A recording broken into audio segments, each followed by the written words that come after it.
Everyone. इस video में हम कर रहे हैं राजस्थान नगर पालिका अधिनियम 2009। इसके हम रैपिड रिवीजन चल रहा है हमारा, जिसमें हम कर रहे हैं धारा 41 से और आगे 50 तक हम इस वीडियो में कंटिन्यू करेंगे। तो आइए शुरू करते हैं टाइम खराब ना करते हुए। देखिए धारा 41 क्या कहती है। जो सेक्शन 39 में मेंबर्स को रिमूव किया गया है उनकी डिसेबिलिटी, ठीक है, जो धारा 39 के अधीन हटाए गए सदस्य हैं उनकी निर्योग्यता की बात की गई है धारा 41 में। तो जो भी सदस्य हटाए गए हैं उनको उस हटाई गई तारीख से 6 वर्ष तक के लिए वह री इलेक्शन के लिए मतलब पुनः निर्वाचन के लिए पात्र नहीं माने जाएंगे। कितने टाइम के लिए? हटाई गई तारीख से 6 वर्ष तक पुनः निर्वाचन के लिए पात्र नहीं है। ठीक है, आगे देखते हैं। अगर किसी सदस्य को या तो धारा 39 के तहत हटाया है या धारा 40 के अंतर्गत जांच निष्कर्ष उसके विपक्ष में है, ठीक है, या तो धारा 39 के तहत उसको हटा दिया और या फिर जो जांच हुई है धारा 40 में इंक्वायरी की है ना, एलिगेशंस की पदावधि खत्म होने के बाद भी वो उसके विपक्ष में आती है, तो ऐसे सदस्य पर 6 वर्ष तक का पुनर्निर्वाचन का प्रतिबंध लगा दिया जाएगा। तो यहाँ पे ध्यान रखना, धारा 41 में जो निर्योग्यता की बात की गई है वह 6 वर्ष तक के लिए उसको निर्योग्य माना गया है। ठीक है, नेक्स्ट हम देखते हैं धारा 42। धारा 42 में क्या बात किया गया है। देखिए एक साथ ना ऐसा बताया गया कि रेस्ट्रिक्शन है कि एक साथ आप अलग अलग जगह के यानी नगर पालिका के, संसद के, विधानसभा के और पंचायत के सदस्य एक साथ धारण नहीं कर सकते सदस्यता। ठीक है, किसी भी नगर पालिका में सदस्य का पद और संसद या राज्य विधानसभा या किसी पंचायती राज्य संस्था की सदस्यता एक साथ धारण करने पर निर्बंधन, यानी अगर आप नगर पालिका में सदस्य हैं तो किसी भी संसद या राज्य विधानसभा या पंचायती राज संस्था की सदस्यता धारण नहीं कर सकते। ऐसा निर्बंधन, इसमें रेस्ट्रिक्शन लगाया गया है। अर्थात कोई भी सदस्य एक साथ दो पद धारण नहीं कर सकता। ठीक है, देखिए अगर कोई सदस्य एमएलए है, एमपी है, पंचायत राज का सदस्य है और किसी नगर पालिका के सदस्य के रूप में निर्वाचित हो जाता है। क्या बात कही है मैंने? अगर कोई सदस्य पहले से ही कोई एमएलए है या एमपी है या पंचायत राज का सदस्य है और वह किसी नगर पालिका के सदस्य के रूप में निर्वाचित कर लिया जाता है तो 14 दिवस की समाप्ति पर वह ऐसा सदस्य नहीं रहेगा। ठीक है, 14 दिन के अंदर वह सदस्य नहीं रहेगा जब तक कि एमएलए, एमपी या पंचायती राज से त्यागपत्र नहीं दे दिया हो। क्या करेगा? या तो एमएलए, एमपी या पंचायत राज जिसका भी वो सदस्य है, जैसे ही नगर पालिका का सदस्य बनता है वहाँ से वह त्यागपत्र देना पड़ेगा उसको, और वहाँ से त्यागपत्र नहीं दिया तो 14 दिवस की समाप्ति पर क्या होगा? वह नगर पालिका का सदस्य नहीं रहेगा। अब लेकिन अगर वह नगर पालिका का सदस्य पहले से है, ठीक है, और एमएलए, एमपी या पंचायत राज का सदस्य निर्वाचित कर लिया जाता है तो संसद या राज्य विधानसभा या पंचायत राज का सदस्य निर्वाचित होने की तारीख से 14 दिवस की समाप्ति पर वह ऐसा सदस्य नहीं रहेगा जब तक कि एमएलए, एमपी या पंचायत राज में अपने स्थान से पहले ही त्यागपत्र नहीं देता। ठीक है, बात समझ आई आपको?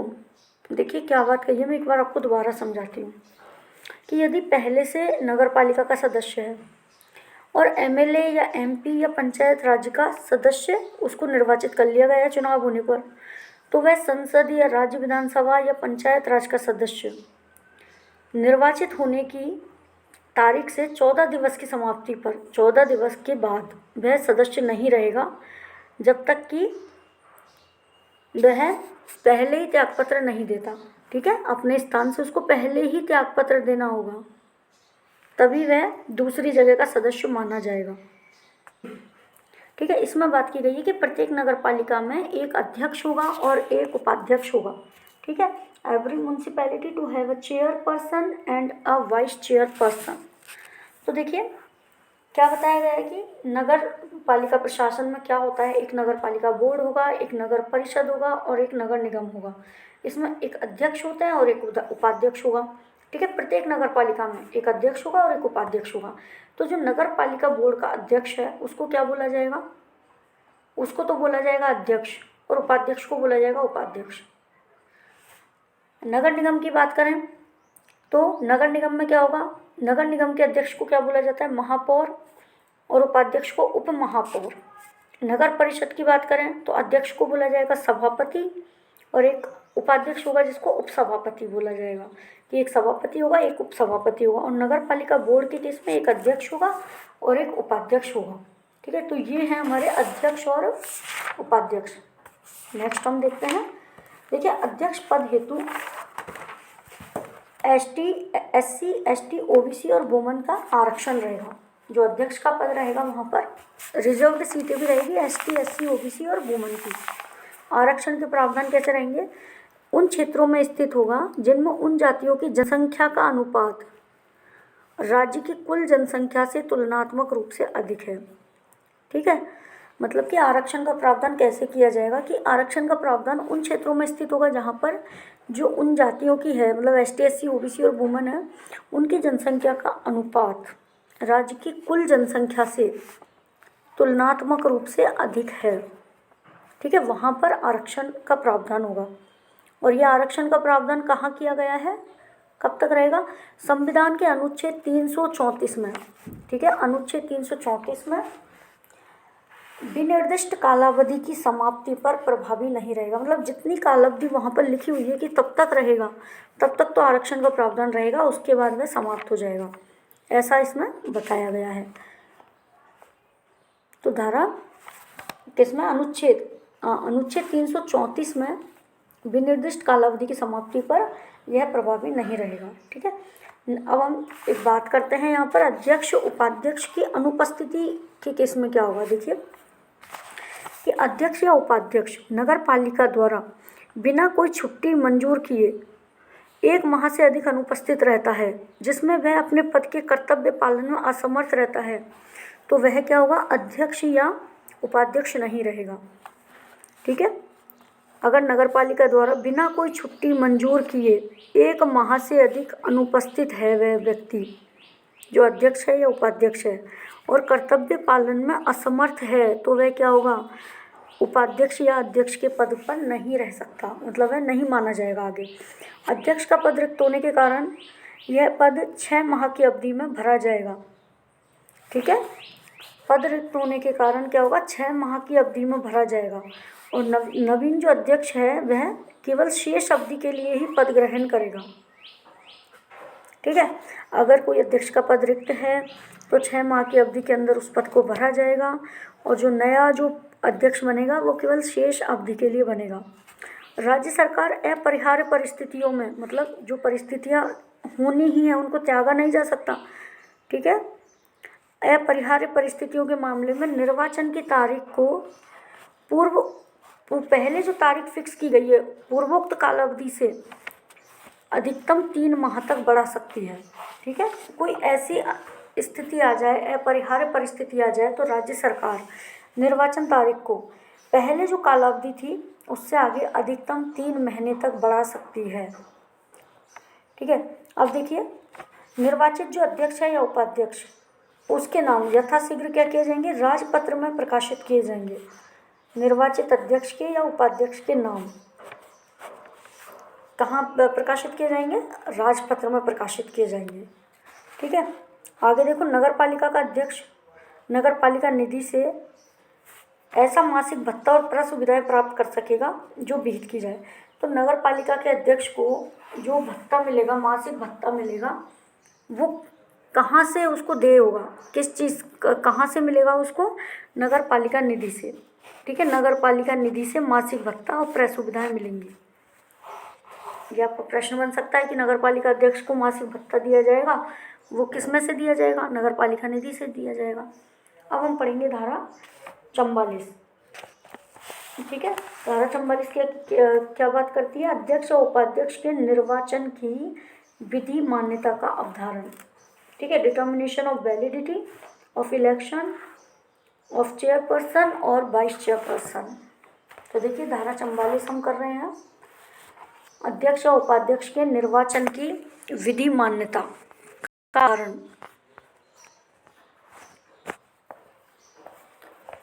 अर्थात अध्यक्ष या उपाध्यक्ष का जो चुनाव है उसको चुनौती देनी हो तो देखो चुनौती, क्योंकि विधि मान्यता का अवधारण करना है कि विधि के हिसाब से सही है या नहीं। जो अध्यक्ष और उपाध्यक्ष का निर्वाचन हुआ है वह विधि के तरीके से विधि मान्य है या नहीं है, इस चीज़ को। तो अगर चुनाव को चुनौती देनी है ना, तो क्या होगा, उस नगर पालिका क्षेत्र पर जो क्षेत्रीय अधिकारिता रखने वाला जिला न्यायाधीश है, ठीक है, क्षेत्रीय अधिकारिता रखने वाला जिला न्यायाधीश है, उसको प्रस्तुत किया जाएगा निर्वाचन याचिका के द्वारा। कैसे किया जाएगा, निर्वाचन याचिका के द्वारा प्रश्नगत किया जा सकता है। सॉरी, देखिए, अध्यक्ष और उपाध्यक्ष के चुनाव को चुनौती देनी है तो क्या करना होगा, जो वो नगर पालिका क्षेत्र है उस पर क्षेत्रीय अधिकारिता रखने वाला जिला न्यायाधीश, उसको प्रस्तुत की जाएगी निर्वाचक याचिका, उसके द्वारा प्रश्नगत किया जा सकता है। ठीक है, जिला न्यायाधीश निर्वाचन याचिका को अपने अधीनस्थ किसी न्यायाधीश को सुनवाई के लिए या निपटारे के लिए हस्तांतरित कर सकता है। जो भी जिला न्यायाधीश जिसको कि निर्वाचन याचिका प्रस्तुत की गई है, अगर मान लो उसके पास बहुत ज़्यादा काम है तो वह अपने अधीनस्थ यानी अपने सबॉर्डिनेट को भी उसकी सुनवाई और निपटारे के लिए हस्तांतरित कर सकता है। ठीक है, जिला न्यायाधीश।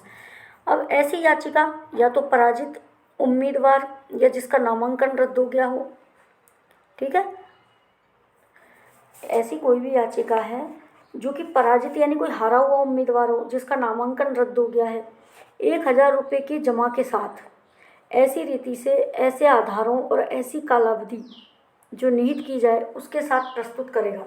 ठीक है, विधि मान्य जब भी तो वो चुनौती देगा, जो हार गया वही तो चुनौती देगा, तो वो 1,000 रुपये साथ में जमा करवाएगा। ठीक है, पराजित उम्मीदवार या जिसका नामांकन रद्द हो गया है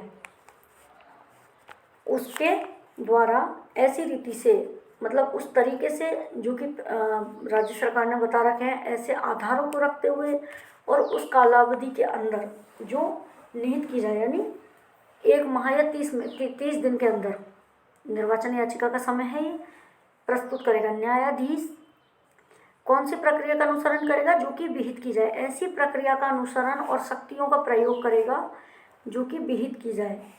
ठीक है, मतलब जो कि अपना ये प्रेस्क्राइब की गई है। यदि याचिका सारहीन पाई जाती है, जैसे याचिका दी है निर्वाचन की याचिका कि ये विधिमान्य है या नहीं, और यदि पता चला कि ये सारहीन है, केवल विलंब करने के लिए, परेशानी पैदा करने के उद्देश्य से ये याचिका दी गई है, तो वो जो निक्षेप राशि है 1,000 रुपये, वह राज्य सरकार के पक्ष में जब्त कर ली जाएगी। ठीक है, राज्य सरकार के पक्ष में जिला न्यायाधीश उसको जब्त कर लेगा, वह पैसा राज्य सरकार के पास जाएगा।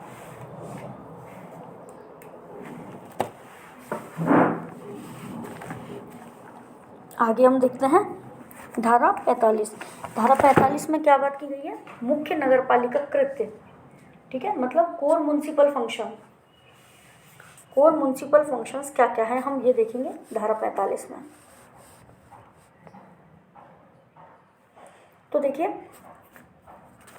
जो मुख्य नगर पालिका के कार्य क्या क्या है, प्रत्येक नगर पालिका कौन कौन से कार्य करेगी, लोक स्वास्थ्य का, स्वच्छता का, ठोस अपशिष्ट का प्रबंधन, सफाई व्यवस्था, ठीक है, सार्वजनिक मार्ग, भवनों आदि में रोशनी की व्यवस्था, सार्वजनिक मार्ग में, भवनों में रोशनी की व्यवस्था करना, सफाई की व्यवस्था करना, स्वास्थ्य की, स्वच्छता की, ठोस अपशिष्ट पदार्थों का प्रबंधन, आग बुझाना आदि संबंधित कार्य है, सार्वजनिक संपत्ति की रक्षा, ठीक है, जन्म मृत्यु का पंजीकरण करना, जनसंख्या नियंत्रण, परिवार कल्याण के कार्य, यातायात व्यवस्था करना, शैक्षणिक व खेलकूद गतिविधियों को बढ़ावा देना, गंदगी, कूड़ा करकट, विष्ठा, दुर्गंध और संबंधित शौचालयों, तहारतों, मूत्रालयों, मलकूपों, ऐसे पदार्थों को डालने के लिए या हानिकारक या घृणोत्पादक पदार्थ को हटाना, यातायात की व्यवस्था, शैक्षणिक और खेलकूद गतिविधियों को बढ़ावा देना, कांजी हाउस स्थापित करना और उनका रखरखाव करना, मानव बस्ती के लिए नए क्षेत्रों के योजनाबद्ध विकास के लिए व्यवस्था करना। ठीक है, इस अधिनियम के द्वारा या अधीन या तत्समय प्रवर्त किसी अन्य विधि के अधीन यथा उपबंधित अन्य कानूनी या नियामक कृत्यों का पालन करना। तो ये सब हमने नगर पालिका के कार्य देखे थे, इनको आपको एक बार याद कर लेना है बुक में देख के, ठीक है। ये सारे देखो, मृतकों मृत जानवरों के शवों के निर्वर्तन के लिए स्थानों का अर्जन, अनुरक्षण, परिवर्तन, विनियमन, मार्गों का नामकरण, घरों का संख्यांकन, सार्वजनिक मार्गों, पुलियाओं, नगर पालिका सीमा चिन्हों, बाजारों, बधशालाओं, नलियों, इन सब का निर्माण करना, उनमें परिवर्तन करना, अनुरक्षण करना, ये सारे कार्य आपको याद करने हैं। और हाँ, एक बात मैं आपको बता दूँ, देखिए आप नगर पालिका एक्ट पढ़ रहे हैं, लेकिन अगर आपको इसके सेक्शन याद नहीं हैं तो कोई मतलब नहीं रह जाता। ये जो एग्ज़ाम होगा इसमें ज़्यादा से ज़्यादा सेक्शंस पूछे जाएंगे, मैं जहाँ तक बता रही हूँ, ज़्यादा से ज़्यादा सेक्शंस, क्योंकि एग्ज़ाम को टफ बनाया जाता है इसी तरीके से। अंदर की चीज़ें तो सबको याद है, तो सेक्शंस याद होने चाहिए, तभी आप इस पेपर को क्रैक कर सकते हैं। नेक्स्ट देखिए धारा 46। धारा 46 क्या बोलती है? देखिए 45 में तो बताया था कि कोर म्यूनसिपल फंक्शंस क्या हैं, कोर फंक्शंस बताए थे, मुख्य कार्य। और 46 में बताया है अन्य कार्य, अन्य नगर पालिका कृत्य, अदर म्यूनसिपल फंक्शंस, ठीक है।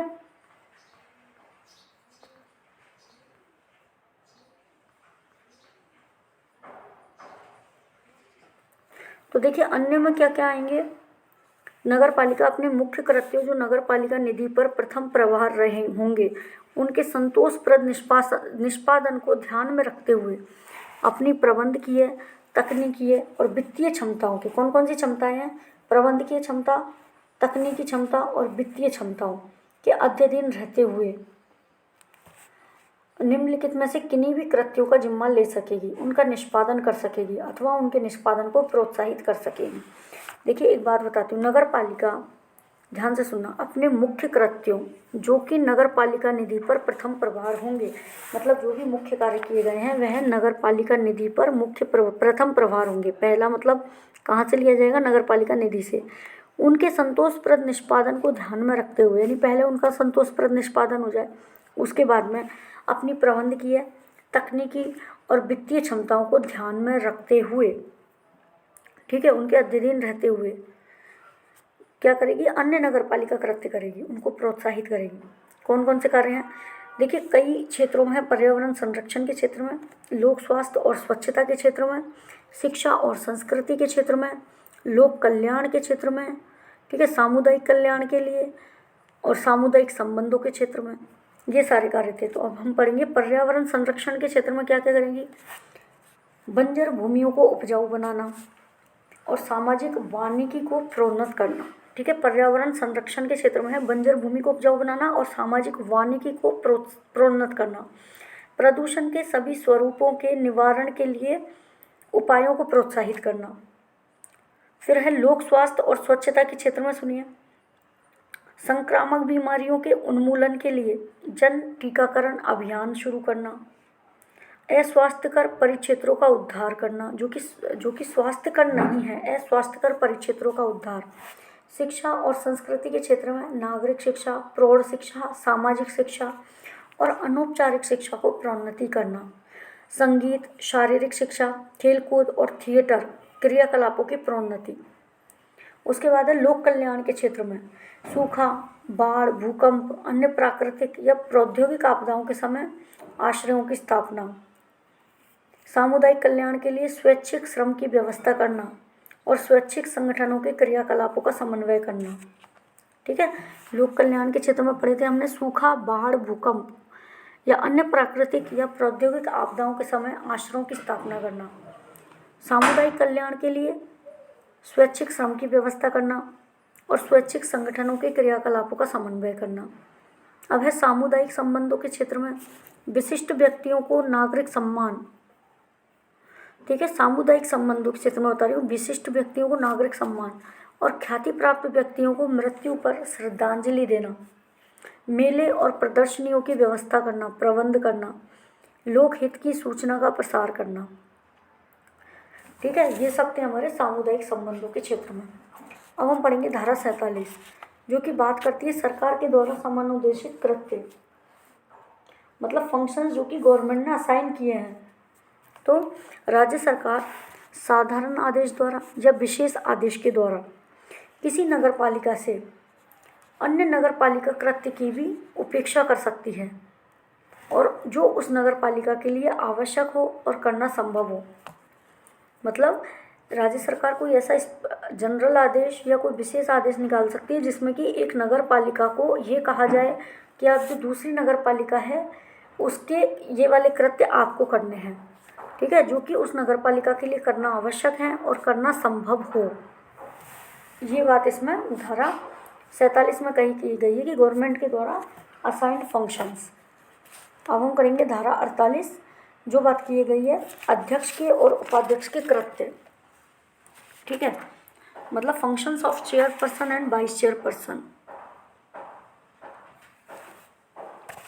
ठीक है, तो देखिए क्या क्या फंक्शंस हैं। अध्यक्ष के कर्तव्य देखते हैं हम पहले। पालिका की नियमित बैठकें आयोजित करवाना, बैठकों की अध्यक्षता करना और बैठकों के कार्य संचालन को विनियमित करना। ठीक है, अध्यक्ष का पहला कर्तव्य क्या है, नगर पालिका की नियमित बैठकें आयोजित करना, बैठकों की अध्यक्षता करना और बैठकों के कार्य संचालन को विनियमित करना। फिर नेक्स्ट क्या है, नेक्स्ट देखिए नगर पालिका के वित्तीय और कार्यपालक प्रशासन पर निगरानी रखना। नगर पालिका के वित्तीय और कार्यपालिका प्रशासन पर निगरानी रखना।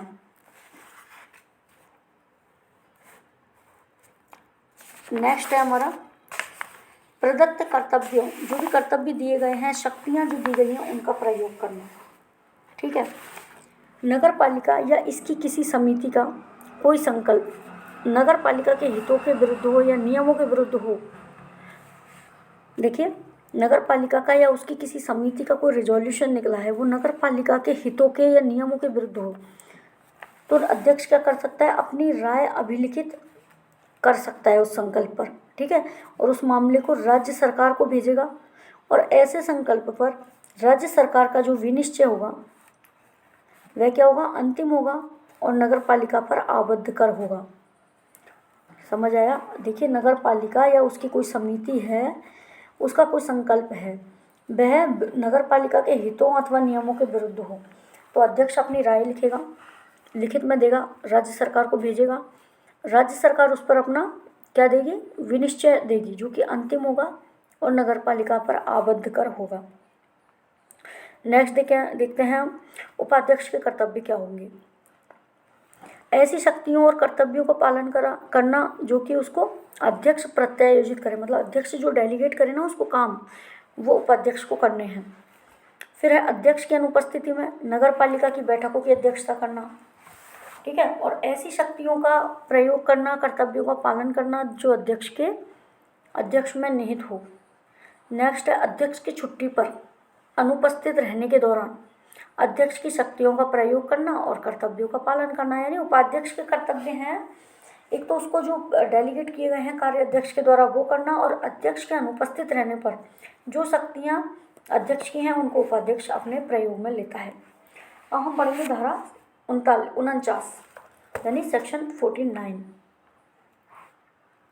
तो देखिए, powers and duties of chief municipal officer including custody of records. ठीक है, अभिलेखों की अभिरक्षा को सम्मिलित करते हुए मुख्य नगरपालिका अधिकारी की शक्तियाँ, मुख्य नगरपालिका अधिकारी की शक्तियाँ और कर्तव्य क्या है, मतलब ये जो ईओ के कार्य है ना वो बताए गए हैं इसमें। तो देखिए, मुख्य नगरपालिका अधिकारी नगरपालिका के सभी अभिलेखों की अभिरक्षा और रखरखाव के लिए उत्तरदायी होगा। कौन होगा, मुख्य नगरपालिका अधिकारी होगा, जो नगरपालिका के सभी अभिलेखों की अभिरक्षा के लिए और रखरखाव के लिए आयोजित होगा। नेक्स्ट, किसी समिति और अध्यक्ष को सलाह देना। ठीक है, कोई भी समिति है और अध्यक्ष है उसको सलाह देना। नगरपालिका के लेखाओं की संपरीक्षा करना या अभिरक्षा करना, जो भी नगरपालिका के लेखा हैं उनकी संपरीक्षा करना और अभिरक्षा करना। नगरपालिका की बैठक में कोई विशेष टिप्पणी करना। यदि किसी मामले में मुख्य नगरपालिका अधिकारी जानबूझकर अपने कर्तव्यों की उपेक्षा करता है तो वह किसी भी हानि के लिए क्या होगा, व्यक्तिशः उत्तरदायी होगा, पर्सनली रिस्पॉन्सिबल होगा। अगर वह जानबूझकर क्या कर रहा है, कर्तव्यों की उपेक्षा कर रहा है तो उस हानि के लिए वह व्यक्तिशः उत्तरदायी होगा और यह हानि उससे वसूल की जाएगी। ठीक है, मुख्य नगरपालिका अधिकारी क्या करेगा, नगरपालिका की ऐसी अन्य शक्तियों का प्रयोग करेगा जो राज्य सरकार उसे विनिर्दिष्ट प्रशासनिक अति आवश्यकता में किसी सामान्य आदेश या विशेष आदेश के द्वारा सौंपे। मतलब कोई अति आवश्यकता, प्रशासनिक अति आवश्यकता पड़ गई, ऐसे में राज्य सरकार ने कोई विशेष शक्तियाँ दे दी तो उन शक्तियों का प्रयोग करेगा। आगे, नगर पालिका को भेजे जाने वाले समस्त पत्र अथवा नगर पालिका द्वारा भेजे जाने वाले समस्त पत्र मुख्य नगर पालिका अधिकारी या अध्यक्ष की मोहर और हस्ताक्षर के द्वारा जारी होंगे। ठीक है, कोई भी नगर पालिका को पत्र आता है कहीं से, यह नगर पालिका द्वारा पत्र भेजे जा रहे हैं, तो वे समस्त पत्र क्या होंगे, मुख्य नगर पालिका अधिकारी की उसमें या फिर अध्यक्ष की मोहर होंगी और हस्ताक्षर होंगे, या तो मुख्य नगर पालिका अधिकारी की या अध्यक्ष की मोहर और हस्ताक्षर से जारी होंगे। नगर पालिका के धन या संपत्ति के संबंध में कपट, गबन, चोरी, हानि के सभी मामले की रिपोर्ट नगर पालिका को करेगा।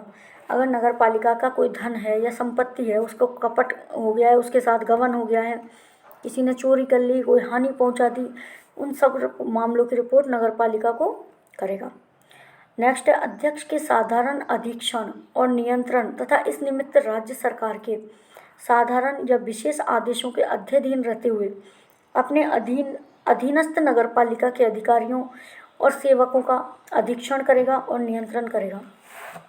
क्या बात कही, देखिए कि अध्यक्ष के साधारण अधीक्षण और नियंत्रण तथा इस निमित्त राज्य सरकार के विशेष और साधारण आदेशों के अधीन रहते हुए अधीनस्थ नगर पालिका के अधिकारियों और सेवकों पर अपना सुपरविजन और कंट्रोल करेगा। ठीक है, अपने जो उसके जो सबॉर्डिनेट नगर पालिका है उनके अधिकारियों और सेवकों का अधीक्षण और निरीक्षण करेगा, नियंत्रण करेगा। ये हमने बात की है मुख्य नगर पालिका अधिकारी के कार्य क्या होते हैं। ठीक है, क्या शक्तियाँ होती हैं, क्या कर्तव्य होता है। अब हम बात करेंगे धारा 50 की, हैंडिंग ओवर चार्ज, मतलब चार्जेस सौंपना, कार्यभार संभालना दूसरे को। तो क्या बात है, देखिए यदि अध्यक्ष या उपाध्यक्ष का पद आकस्मिक तरीके से रिक्त हो जाए तो क्या होगा। देखिए आकस्मिक तरीके से रिक्त कैसे हो सकता है, यदि मृत्यु के द्वारा हो जाए या त्यागपत्र देने से हो जाए या पद से हटा दिया जाए।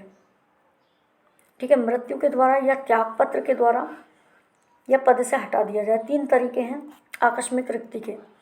तो ऐसे में क्या होगा, अध्यक्ष का कार्यभार उपाध्यक्ष को दिया जाएगा, और यदि उपाध्यक्ष ना हो तो ऐसे सदस्य को जिसके लिए राज्य सरकार निर्देश दे। ठीक है, अगर कोई रिक्ति हो गई आकस्मिक तो अध्यक्ष का कार्यभार उपाध्यक्ष को दिया जाएगा, और उपाध्यक्ष ना हो तो राज्य सरकार जिसके लिए निर्देश दे उसे दिया जाएगा। यदि अध्यक्ष आरक्षित वर्ग से है तो कार्यभार भी आरक्षित वर्ग के उपाध्यक्ष या सदस्यों को ही सौंपा जाएगा। ठीक है, यदि अध्यक्ष आरक्षित है, आरक्षित वर्ग का है, तो कार्यभार आरक्षित वर्ग के उपाध्यक्ष को ही सौंपा जाएगा।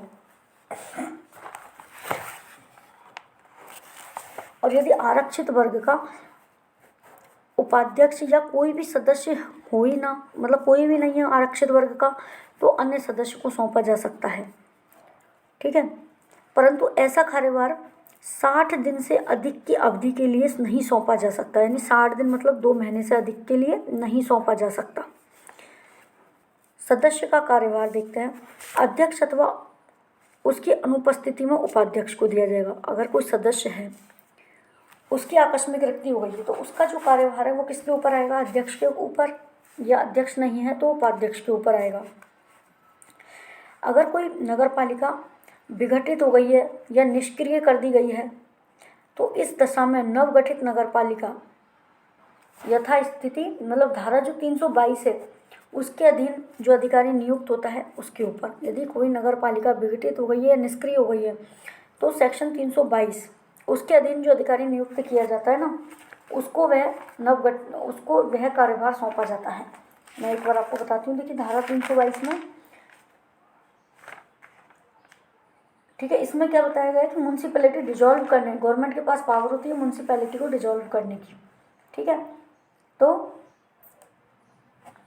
ये बात इसमें कही गई है। यदि कोई व्यक्ति अपेक्षित रूप से पद का कार्यभार सौंपने में विफल रहता है या सौंपने से इनकार करता है या सौंपने के लिए उपलब्ध नहीं है तो कार्य ग्रहण करने का हकदार व्यक्ति पद का कार्य ग्रहण कर लेगा। मतलब यदि कोई व्यक्ति जिसको कि कार्यभार, जिससे अपेक्षा की जा रही है कि वह कार्यभार सौंपेगा और वह अपने आप से या तो मना कर रहा है या सौंप नहीं पा रहा है, विफल रहता है या इनकार कर देता है या उपलब्ध ही नहीं है, तो ऐसे क्या होगा, जो कार्य ग्रहण करने का हकदार व्यक्ति है वह स्वतः ही कार्यभार ग्रहण कर लेगा, कार्य ग्रहण कर लेगा। ठीक है, तो ये थे हमारे सेक्शन 50 तक के सेक्शन हमने कर लिए हैं, मतलब चैप्टर 2 आज हमने कंप्लीट कर लिया है इस वीडियो में।